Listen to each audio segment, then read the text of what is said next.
key to open the codes, then fine, I might look at their code.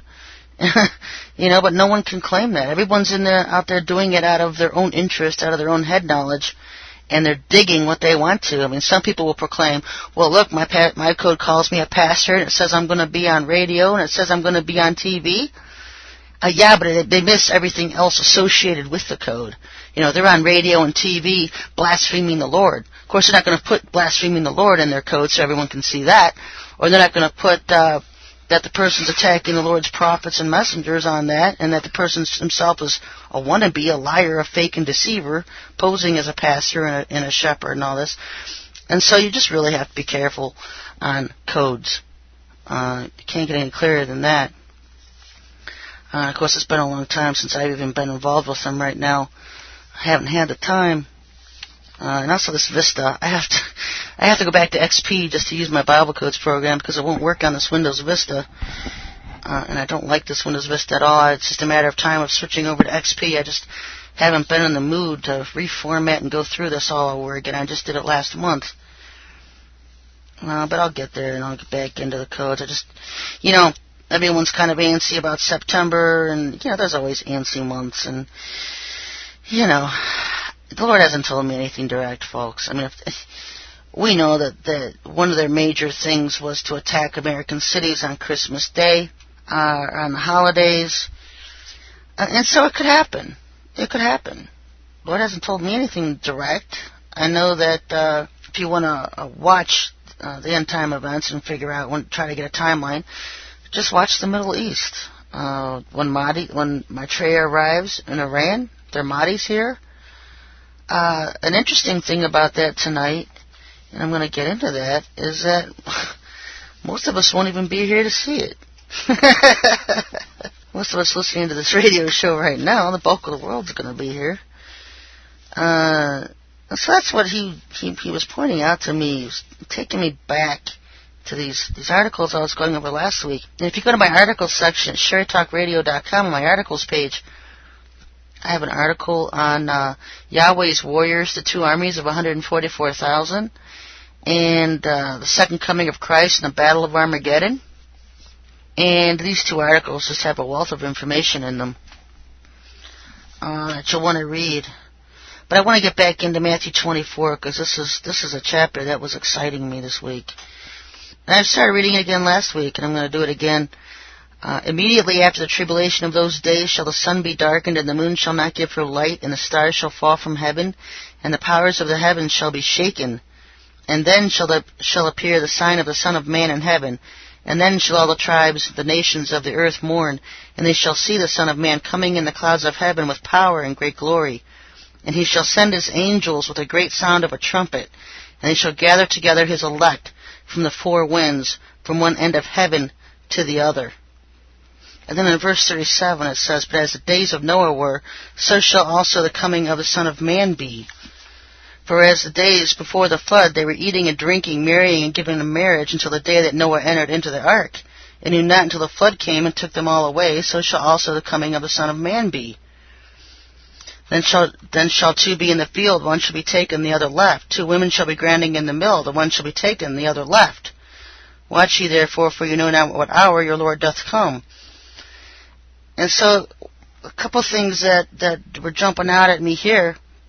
Went over this last week, that in verse 31, it says, And he shall send his angels with a great sound of a trumpet, and they shall gather together his elect from the four winds, from one end of heaven to the other. And if you look in the Strong's Concordance, the word for heaven is the universe. It's space. It's outer space. It's above the clouds and stars. And so his elect, his first group of 144,000, and he calls them the elect in Revelation 14. There's two groups, the elect and the bride. And at this time, when he comes at the second coming of Christ, the elect is not on the earth. They're in space. And so that is just so exciting. I just love reading this because I love Enoch. I've always told the Lord, why did Enoch get all these tours of heaven, and why did he get to do all this stuff? And here's our time. We get to be Enochs. The first group of 144,000, the elect, get to be doing things in space that we can't even imagine here on earth. And it goes along with something he showed me a long time ago. I'm going to talk about that too, but I wanted to mention this also. is that if you look in verses 38 to 41 of Matthew 24, these people are living normally.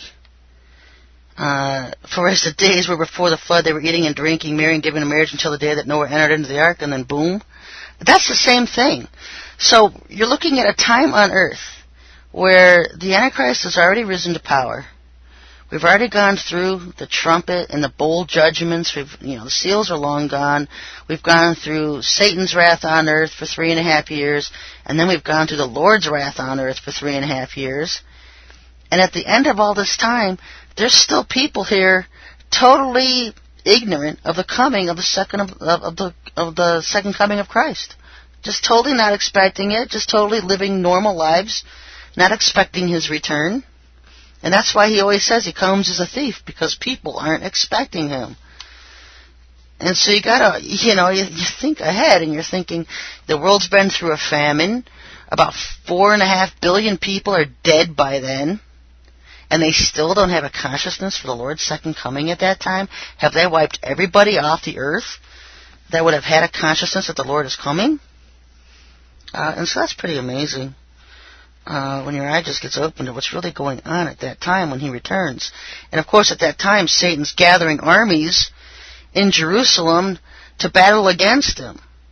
And so there's still armies on earth, there's still nations alive on earth, they're still capable and ready. Of course they're on horses, probably because there's no fuel at that time. Everything's being, there has to be some kind of a fuel to get all these armies over to Jerusalem. But if you read the Bible's description, they're all on horses.